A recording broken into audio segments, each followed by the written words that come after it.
with Kennedy, Geraldo Rivera, Jesse Waters, and Greg Gutfeld. It's 5 o'clock in New York City, and this is The Five.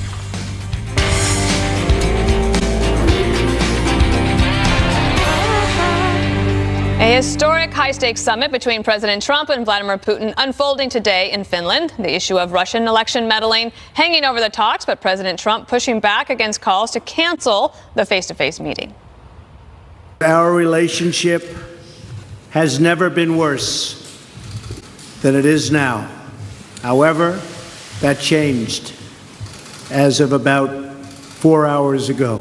Nothing would be easier politically than to refuse to meet. As president, I cannot make decisions on foreign policy in a futile effort to appease partisan critics or the media or Democrats who want to do nothing but resist and obstruct. I would rather take a political risk in pursuit of peace than to risk peace in pursuit of politics.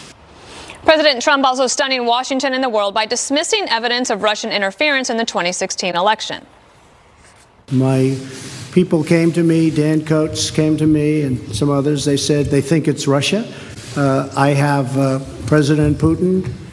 He just said it's not Russia. I will say this. I don't see any reason why it would be, but I really do want to see the server. But I don't think it can go on without finding out what happened to the server.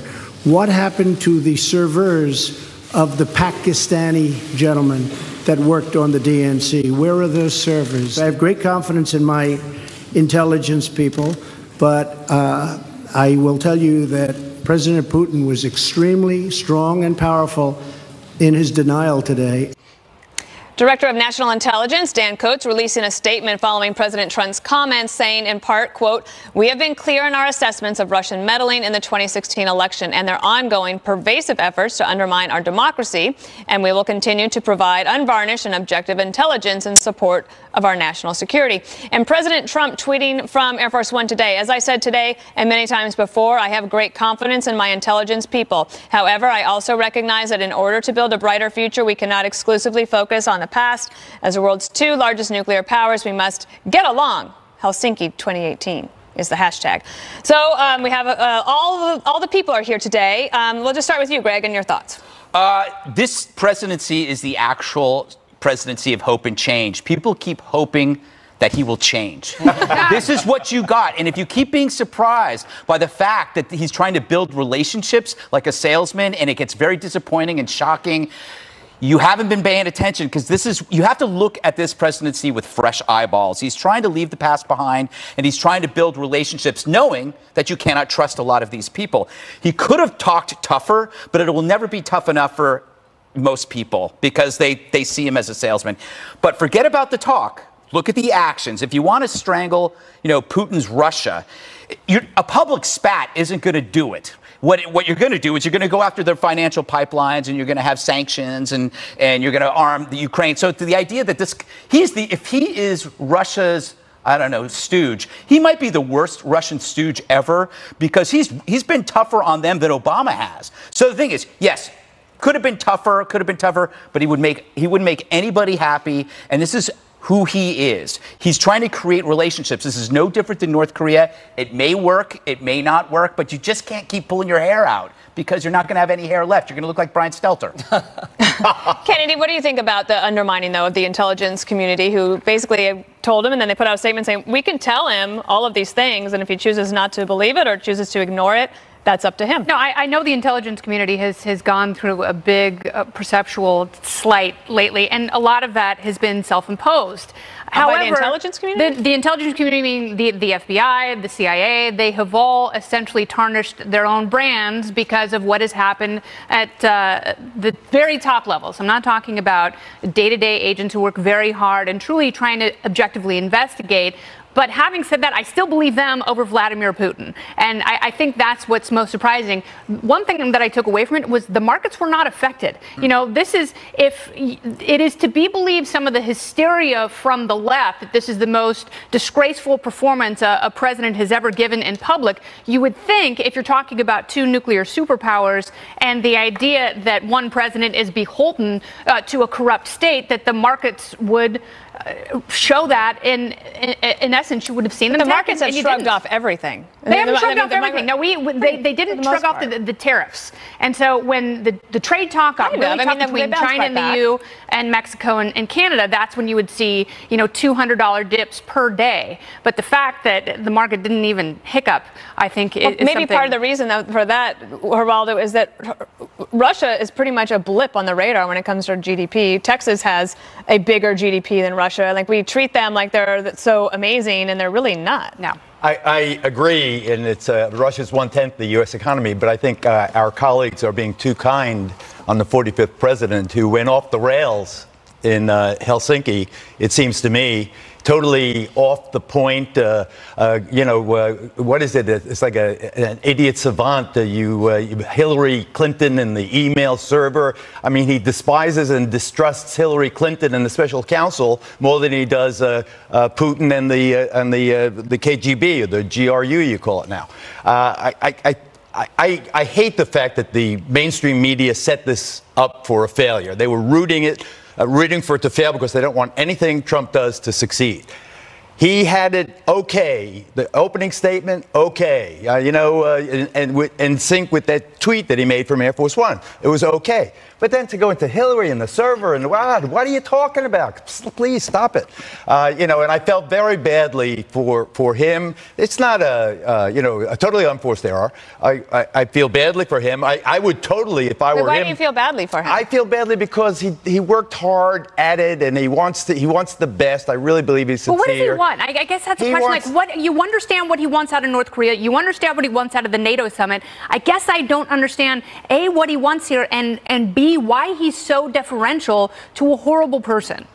90% of the world's nuclear weapons are held by these two guys. They had the trigger to 90% of the nukes on Earth. I submit that being friends with Putin and having a relationship with Putin, where you can pick up the phone and talk to Putin, is valuable to the United States. And I further submit that Mueller should take Putin up on this deal. He should send his agents to Moscow when they question those dirty dozen. Let them. What are we afraid of? That the Mueller's guys are going to blurt out some state secret that some spook in the corner is going to write down. I mean, it's ridiculous. It's a good idea. It's a good idea. Let them talk to these guys. Let our prosecutors watch the Russia prosecutors ask these dudes questions. How could that hurt? In exchange, what Putin said in the press conference is he wanted to be able to question Bill Browder, an American citizen, and the lawyer who was defending the Magnitsky Act. That's one reason I could see why not to do it. But let's get Jesse in here. Here's what I would have said if I was the president. I would have said Russia meddled, and I trust our agency's assessment of it. And this happened under Obama, and no votes were changed. I confronted Vladimir Putin about this. He denied it. It is what it is. We're trying to move past it now. We've put that behind us, and we're going to try to work together towards peace. I know why he didn't do it, because he doesn't want to say anything that's going to undermine his amazing victory over Hillary Clinton. And he can't get past that, and that's very important to him. Also, he can't understand why Russia would want Hillary as president, because he would be so much tougher, and it has been more tough. Well, Putin said that today Russia. in the press conference. He said he did want Trump. I think he has to say that, because he said he wanted Trump because he wanted the good relations. Exactly, but I don't think Trump can understand that, because he believes he's very tough, as Greg mentioned. And then thirdly, I don't think the president trusts our intelligence agencies for a number of reasons. He was very critical during the primary about the WMD fiasco. When all the intelligence agencies said Iraq had him, they didn't, and we lost a lot of blood and treasure in that desert. And now he's got the former DNI director, former CIA director, former FBI director, all kind of scheming against him during his candidacy and then afterwards, throwing spies in there, listening to phone calls, and then actively undermining him during the early stages of his presidency. So that's where he is now. But those are all his people now. Exactly. Dan Coates is not. No, I'm not talking about Dan Coates. I'm talking about Clapper and Brennan. But he contradicted what Dan Coates said. Mueller. What's that? He contradicted what Dan Coates said. Dan Coates. I know, and he's going to have plenty of chance to clean that up on Hannity and on Tucker. But to your point, he said whatever he said, and he's going to get criticized no matter what. If he goes in and he tries to mend fences with Putin, they're calling him a traitor. If he goes in and starts an arms race with Putin, he's a warmonger. Exactly. He's going to get criticized no matter what. And if you think about some of the things that Putin wanted before the summit, he didn't get any of those things. He wanted troops out of Syria. He wanted us to stop sending heavy weapons to Ukraine. He wants the Crimea annexation to be recognized. He wants sanctions lifted. He wants visas unfrozen. He didn't get any of that. The media is acting like Trump gave Alaska back to Russia, and nothing even comes close to that. We have discussed that.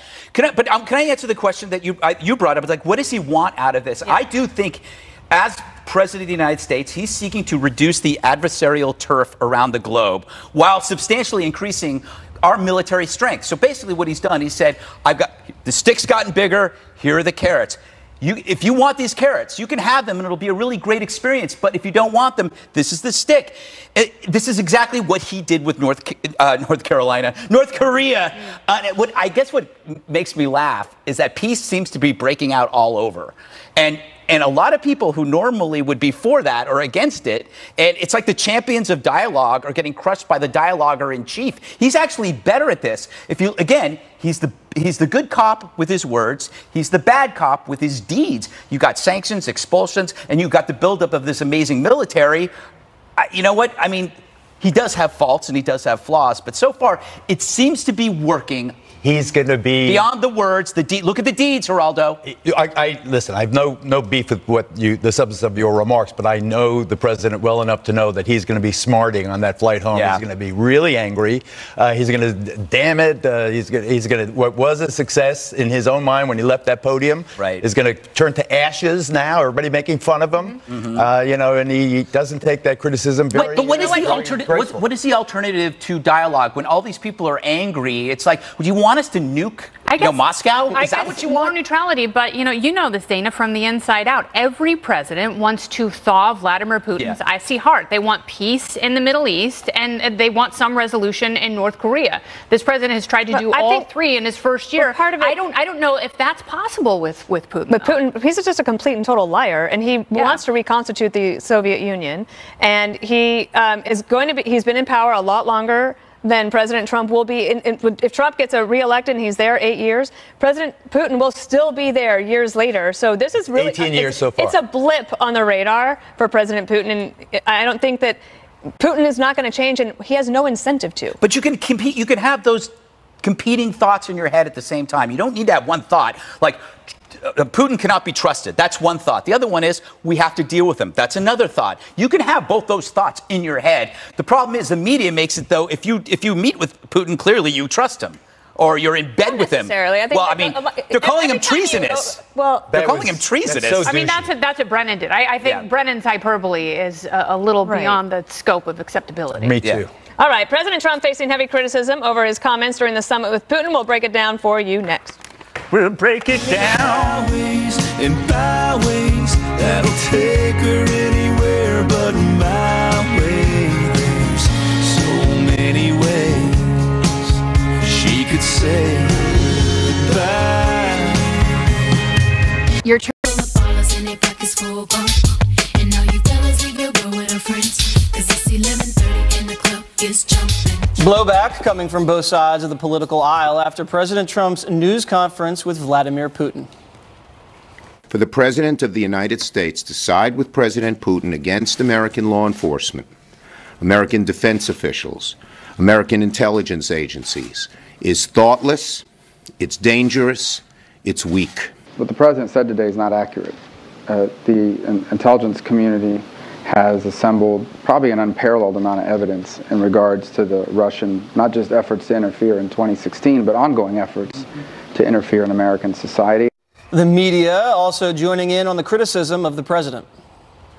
You have been watching perhaps one of the most disgraceful performances by an American president. This, what many would say, disgraceful performance with Vladimir Putin. They came across as playmates on a soccer field more than they did international rivals. Mr. Putin now is the master puppeteer of Donald Trump. You should call this the Surrender Summit. Wow. All right, Greg, I know we've talked about this. Where were all these left-wingers during the Cold War when we needed them? When the USSR was 8 times the size of Russia and they actually were about world expansion. Right. And all they did was ridicule Republicans and conservatives for being anti-communist. They were anti-communist for, 3 or 4 decades. They were drooling bedfellows of all the romantic communists, whether it was anybody in South America or, what's his name, Castro. R.I.P. Anybody who was a communist, a revolutionary, Che Guevara was on a T-shirt. Now, they're back.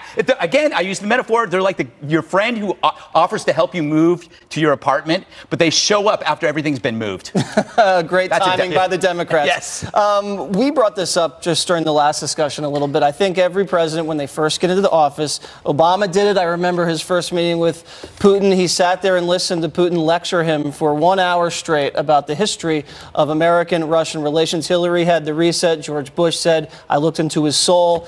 I think American presidents always come in doing this, and then always at the end of the terms, it's frozen again. Well, and especially so in 2001, when President Bush first takes office and he has the first meeting with Putin, Putin comes to the White House. They have the meeting in the Oval Office. That was before Putin decided to do things like invade Georgia. And then I remember at that 2008 Olympics when they had the last meeting, the last time they ever spoke, it was when Vladimir Putin said, well, Saakashvili's hot-blooded and I'm hot-blooded too. And the president said, no, you're cold-blooded. And that's the last time he ever spoke. Then Obama comes in and then they have the reset. But don't forget, it was Romney in the debates talking about Russia, and he was also ridiculed, but not just by the media, but by Democrats who thought that this was so foolhardy. I do, though, think about if the shoe were on the other foot.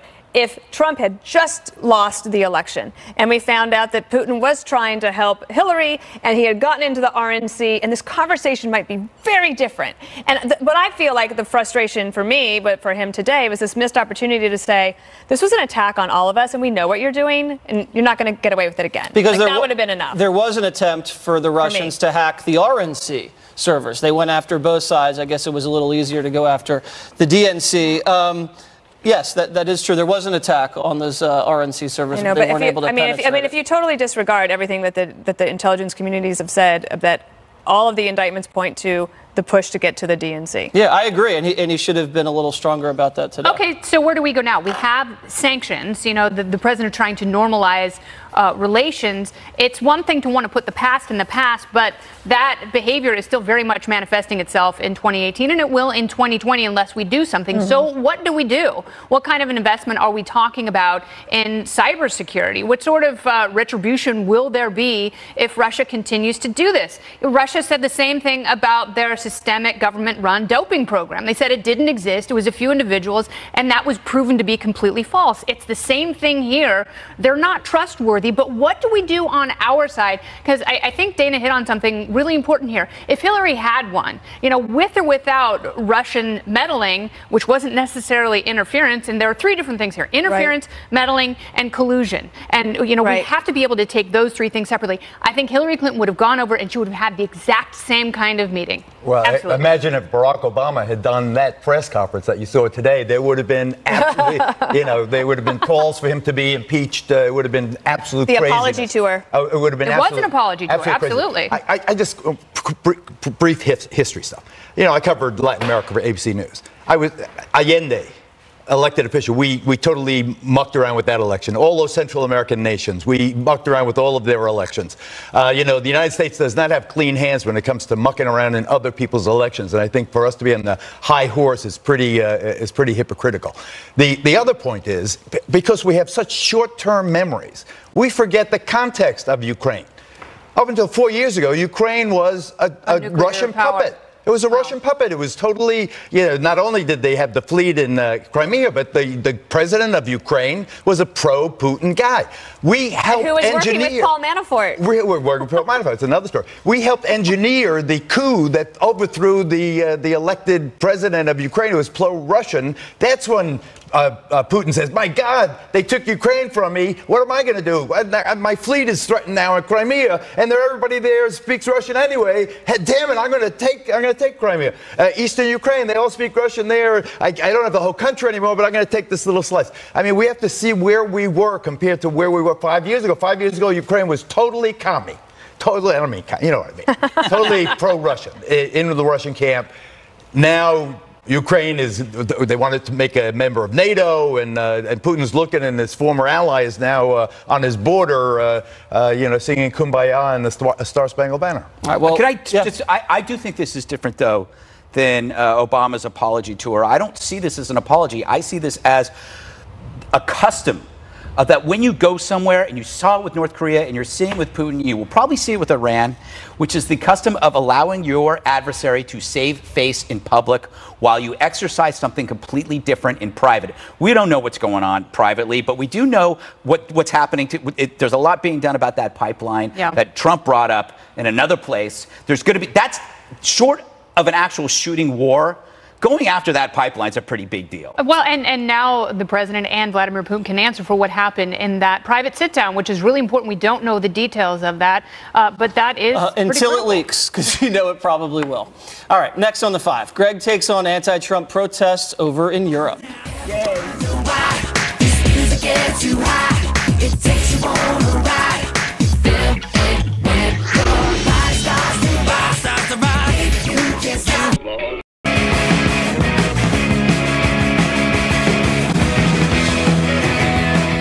All right, here's a reaction in London to Donald Trump's recent visit.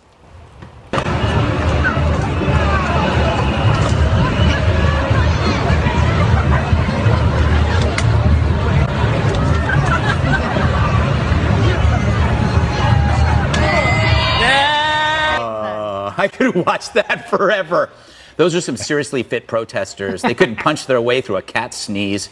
So here's more.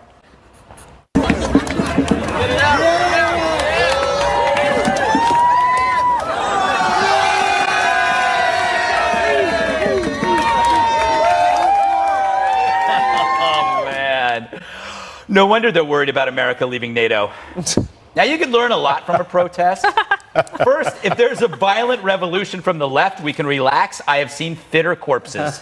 Second, you can look it up, but I doubt you saw this kind of rage over the organized child sex abuse in Rotherham or recent terror attacks in England. Third, you have to ask why they care so much about us and about our immigration concerns. It's because these protesters are leftists first, countrymen second. As with all socialists, the cause always outranks any patriotism. But what of the giant Trump balloon? The media made it seem so huge, but I think I won something like that at a county fair. 20,000 pounds. That's what it costs for these idiots to feel good about themselves. Meth is cheaper and I hear more effective. That's the problem with trying to inflate your importance without actually being important at all. You end up looking small, stupid, weak.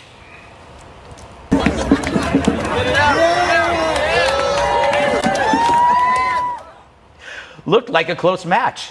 So Trump landed on that island. It became the only thing anybody talked about. He made Sacha Baron Cohen look like Mr. Rogers. Did you even realize Wimbledon was won? And then he left. Yep, he came out of the sky, scared the natives, met the Queen. Now he's gone. And they're all saying, did you see that? In other words, Trump went to Britain, but all you got was that lousy balloon. So, Geraldo, the blimp wasn't for Trump. It was for people who hate Trump. It was their therapy pet. That looked like the follow-up to Revenge of the Nerds, didn't it? Someone should tell me he hits like a girl, but you can't say that anymore. No, you can't. No, you can't say that. There are some girls who can hit. Have you watched the MMA recently? My God, yes. The thing about Trump's unpopularity, it is visceral. Yes. And you see it in our country most vividly. It's even worse than Nixon. It really is. And, I'm probably the only one, definitely the only one old enough to know that firsthand. But there's a kind of metastasized hatred that is explosive in many ways. And I think the normally passive, polite Brits showed the same kind of reaction that half the American electorate feels. So he just generates really caustic response. But, I notice, Dana, it's often very childish, and that's okay. You can protest but I've talked to you this about when I lived in London during Katrina, people in pubs would come in and just rail again. I mean, they were vicious about Bush. They hated Bush. They hate everybody. That's on the right. That's on the right. And also, I've never understood why they care so much about who our leader is anyway, because we don't care about that. It might be like some deep-seated thing of like we beat them so many years ago. Yeah. But also, the other thing is, whoever the president of the United States is, he is the leader of the free world, and there is power in that. And they have this former glory, right? They used to. The sun never set on the British Empire, but it sets pretty early now. Now the balloon blocks the sun, Jesse. And the balloon people might be on Water's World this weekend. Oh, so really? Stay tuned. Really? We're making a very hard effort to book them. But this brings up a few questions for me. One, if Germany starts bombing London again and Trump has to swoop in and save them for the second time, I think he'll be pretty popular. Second of all, Trump gives weaklings like this guy a purpose in life. Gets them off their couch, gives them some exercise, some sunlight on their face. They get to be around people with common interests, and I think that's a good and healthy thing. Also, I don't want an American president to be popular in Europe. I'm suspicious of that. Obama was popular because he went over there and he kissed their you-know-what, and he acceded to all of their wishes, signed all their little treaties, and that's okay. But Trump wants to represent Michigan, not Britain, and that's fine. Kennedy, it wasn't like the protest was about war, because it's like, again, Trump is the opposite of a warmonger. Right. And yet, so what are they mad about? They're just mad about the man.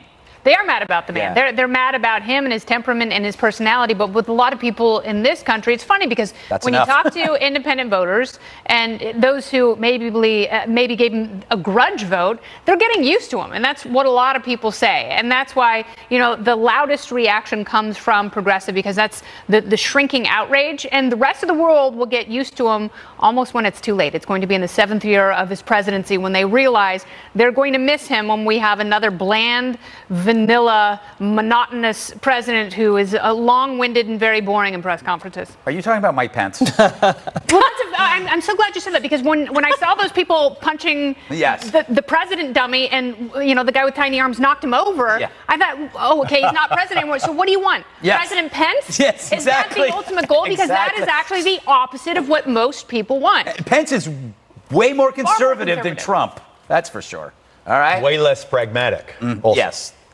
Tucker Carlson, you know him. He sat down with President Trump right after the summit with Putin.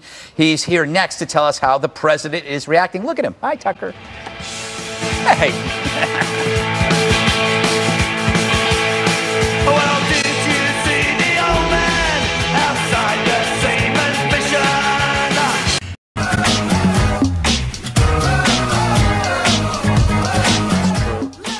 President Trump and Vladimir Putin meeting face-to-face, as you know, today in Finland. Tucker Carlson sat down with the president right after that extraordinary address to the world, and Tucker joins us right now from Helsinki. So did the president, welcome Tucker, did the president hear the reaction to his presentation prior to boarding Air Force One, prior to your interview, I guess? Well, I spoke to him almost directly after the press conference he gave, and I was getting updates on the reaction from the U.S. and read some of them to him. He didn't seem moved by them at all. He dismissed them. I think he knows what he thinks on the Russia question. I guess that was obvious from the press conference, whether you agree with it or not. He thinks that Russia is not the primary threat to the United States. China is. And that it's absurd to pass up a chance to become closer to a government that might help the United States in some way. That's the position he stated actually for a couple of years now. But he seemed more hardened in it, I thought, than he had been in the past. So, no, he did not seem especially disturbed by the reaction. Did he, or did you ask him whether the kind of equivocal answer that Putin gave when asked the question, do you have any dirt on President Trump? Did President Trump say, I wish he had been more definitive, or did that come up at all, Tuck? It didn't. I mean, the question was obviously stupid, and so I didn't consider responding to, do you have dirt on President Trump? To which Putin's supposed to say, actually, it's funny, I do, in fact. We call it a dossier. I mean, that was just such a dumb, do you know what I mean? It was the kind of thing, I don't think all questions reporters ask are dumb. Some of them are smart, but that was in the dumb category. That was in the sort of discredit the press category. I mean, like, why would you ask a question like that? You're not going to get a real answer. Well, I think you could have gotten a more convincing denial than we got from the Russian president. Kennedy? What is it? Tucker? It's pretty funny. It's a big day. Hey, Kennedy. Hi, good to talk to you. So much emotion, so much reaction. What was the very best question you asked the president? Well, I mean, I don't know. I don't know if any of my questions are particularly great. I'm interested in the NATO question, though. I mean, all the attention's been on how much are our allies paying into NATO, and I think it's worth asking, why do we have NATO, actually? NATO was, That's not a great that I'm question. Did you ask anti-NATO, him that? but I did. That was one of my first questions. NATO was created mostly to keep the Soviets, the Russians, from invading Western Europe. Nobody thinks that's a possibility now. And yet we're stuck with this very expensive infrastructure and Article 5, which is a security guarantee. If Montenegro, which is a new member of NATO, is attacked, my son is obligated, America is obligated to go defend Montenegro. Why is that? Maybe that's a great idea, but tell me why that's a great idea. How is that in America's interest to extend a security guarantee to Albania? I mean, is it? If so, tell me how. And I asked the president that, and he said, in effect, good question. I've raised that, but didn't go further. But I think it's worth debating. I mean, everyone should be debating that question, I think. Hey, Tucker, it's Jesse here. Quick question. I know you interviewed the president early on in his term, I think a month or two in, and now you've interviewed him again. Did you notice a change at all in him, and what was his demeanor like when you interviewed him this time? Was he in good spirits? Was he tired? Was he, how did he seem to you?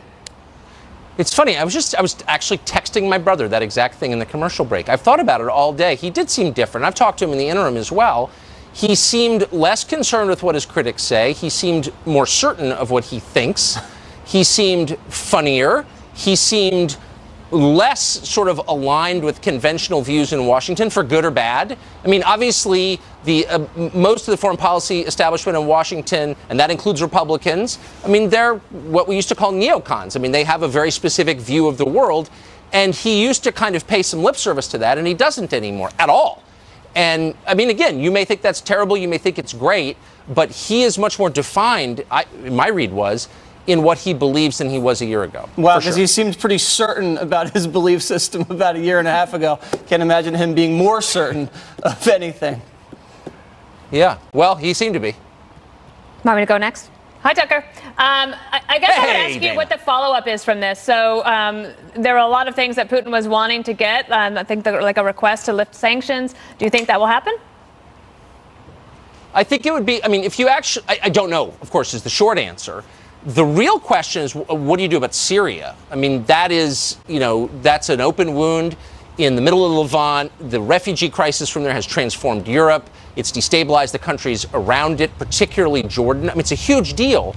And Russia is a key player there. And this White House has been basically at war with the Assad regime. Will that continue? That's the real question. So Trump, as much as he's made a lot of friendly noises about Russia, has been killing Russians, this administration, our military, killing Russian citizens in Syria. Again, maybe you think that's great, maybe you think it's bad, but it's very different from the rhetoric. Will that change? I mean, that's what I'm interested in seeing. Greg? Yes, it's very hard, at least for me, Tucker, to take the media response to this seriously, since it's always been at an incredible high pitch that I for some reason, maybe I don't hear it anymore. But I'm wondering if this is because the media is blaming Putin for Hillary's loss, and they're constantly demanding their pound of flesh, and nothing will ever be enough. I mean, I'm not a shrink, so I don't fully understand it. I don't think Russia is our close friend or anything like that. I think, of course, they try to interfere in our affairs. They have for a long time. Many countries do, some more successfully than Russia, like Mexico, which is routinely interfering in our elections by packing our electorate. So those are all concerns. I honestly don't understand why we need to believe that Russia is the sort of primary issue of American political life. That seems kind of nuts to me. Maybe you disagree with Trump, which is totally fine. But the idea that where you are on Russia is the defining question, like that's kind of demented, actually. Because it's like number 115 on the list of real concerns, at least in my mind. Maybe I'm the demented one, but that's my opinion. Tucker, have you eaten any reindeer? I had a pizza with crickets on it. Deep fried crickets, which were delicious. I ate all kinds of weird fish parts. This is a great country, and if you can get to Finland, don't, because overpopulation will destroy it. But some people should. Tucker, I gotta go, dude. But you're going to preview your interview tonight at 8 p.m. Eastern time. Then the extended sit down with the president airs tomorrow on your show, Tucker Carlson Tonight. President Trump is that, Geraldo? Thank you. Oh, you're welcome. President Trump raking in the cash for his 2020 re-election efforts while blasting his potential challengers. We'll tell you what he is saying about the big money roll-in next.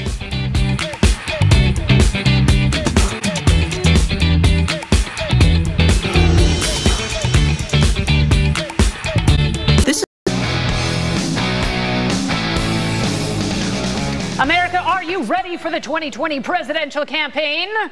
President Trump sure is. He's already raking in cash for his re-election efforts.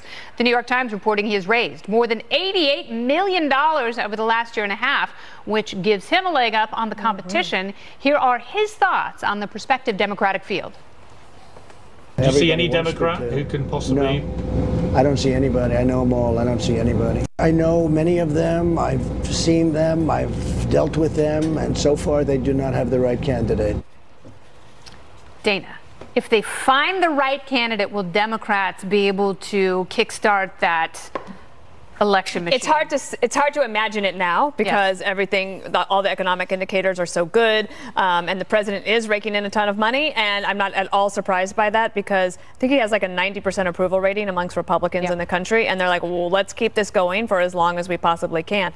That said, Democrats are super good. I keep reminding people this. They're very, very good at registering new voters, and it swamps Republicans if Republicans don't focus on it. It's something that Republicans kind of typically just expect people to go out and vote because it's their civic duty. Democrats really get out there and have the infrastructure to sign up new voters. So it's going to be a major race. But right now, they're shaking the tree, hoping that the peaches. They're going to have like the 17 candidates that the Republicans had in 2015 and 16. The Democrats will have in 19 and 20. Yeah, and that's what a lot of Democrats fear. They don't want that. So what is the president capitalizing on with the fundraising push in his various PACs? Small donors. He's getting a lot of money from small donors, and that surprises people because everybody thinks the Republican Party is the party of, you know, the rich elite Wall Street people. But of the names that have been floated, Booker, I think he's a lightweight. Warren, this Indian controversy, is still going to dog her, and I don't think she's going to play nationally. Harris, I think she's really a pretty qualified candidate.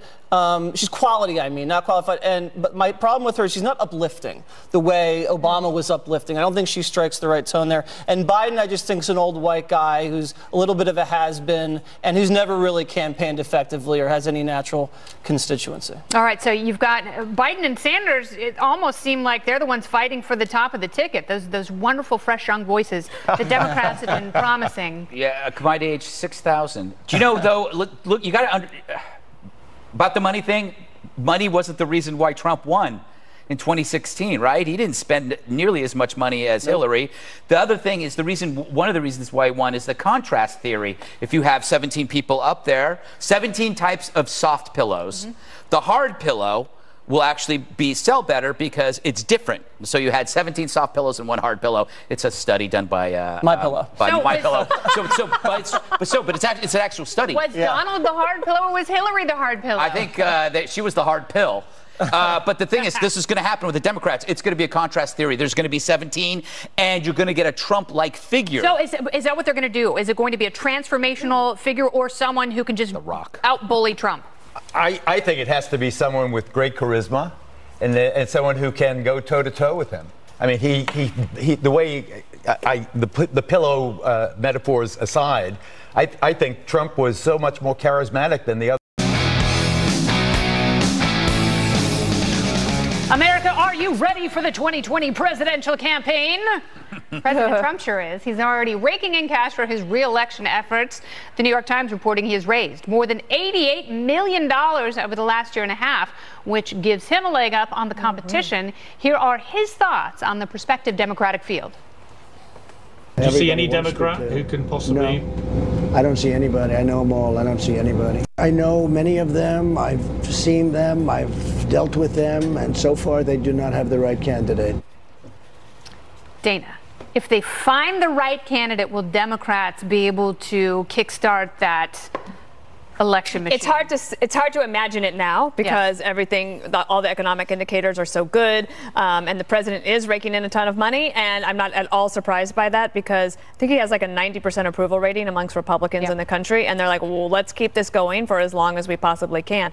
That said, Democrats are super good. I keep reminding people this. They're very, very good at registering new voters, and it swamps Republicans if Republicans don't focus on it. It's something that Republicans kind of typically just expect people to go out and vote because it's their civic duty. Democrats really get out there and have the infrastructure to sign up new voters. So it's going to be a major race. But right now, they're shaking the tree, hoping that the peaches. They're going to have like the 17 candidates that the Republicans had in 2015 and 16. The Democrats will have in 19 and 20. Yeah, and that's what a lot of Democrats fear. They don't want that. So what is the president capitalizing on with the fundraising push in his various PACs? Small donors. He's getting a lot of money from small donors, and that surprises people because everybody thinks the Republican Party is the party of, the rich, elite Wall Street people. But of the names that have been floated, Booker, I think he's a lightweight. Warren, this Indian controversy, is still going to dog her, and I don't think she's going to play nationally.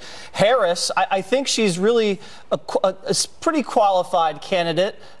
She's quality, not qualified. But my problem with her is she's not uplifting the way Obama was uplifting. I don't think she strikes the right tone there. And Biden, I just think, is an old white guy who's a little bit of a has-been and who's never really campaigned effectively or has any natural constituency. All right, so you've got Biden and Sanders. It almost seem like they're the ones fighting for the top of the ticket. Those wonderful, fresh, young voices the Democrats have been promising. Yeah, combined age 6,000. Do you know, though, look, you got to about the money thing, money wasn't the reason why Trump won in 2016, right? He didn't spend nearly as much money as Hillary.